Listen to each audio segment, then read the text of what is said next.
starting a series where I explore different mediums of art. I wanted to do this series because art is one of my favorite hobbies and I love doing it, but I usually just stick to drawing and using colored pencils and markers, so I wanted to widen my horizon and learn about some new mediums and share what I learned with you guys. The first medium I'm exploring is acrylic paint. Acrylic paint is a versatile and fast-drying medium. It is dissolvable in water and can be used similarly to watercolor, or it can be used in thick streaks.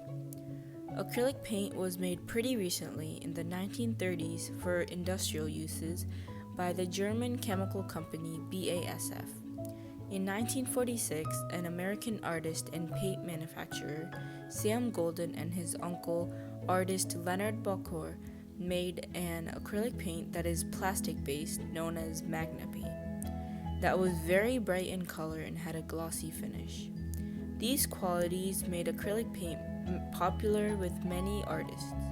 Water-based acrylic paint was made in the 1950s and has been popular since. Abstract expressionists were some of the first artists to experiment with acrylic paint in the 1950s and 60s, intrigued by its versatility. American painter Helen Frankenthaler poured diluted washes of bold color onto an unprimed canvas, letting it soak deep into the fabric, creating the piece Saturn. She wrote, "There are no rules. That is how art is born, how breakthroughs happen."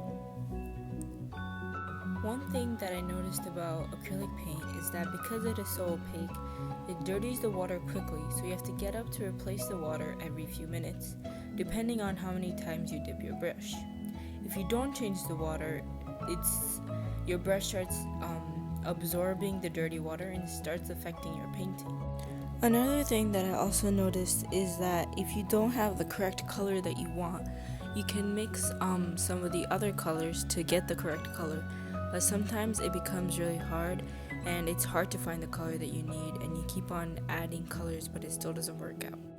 But overall, acrylic paint is really fun to work with and a great medium for like beginners or like anyone that is interested in it. And I really had a lot of fun with this painting, and I followed a tutorial which will be linked in the description. And in my next video, I'm going to be exploring watercolor, and I'll be doing a watercolor painting, and if you want to, you can watch that as well. And I hope you enjoy the rest of the painting. Thank you, and bye-bye.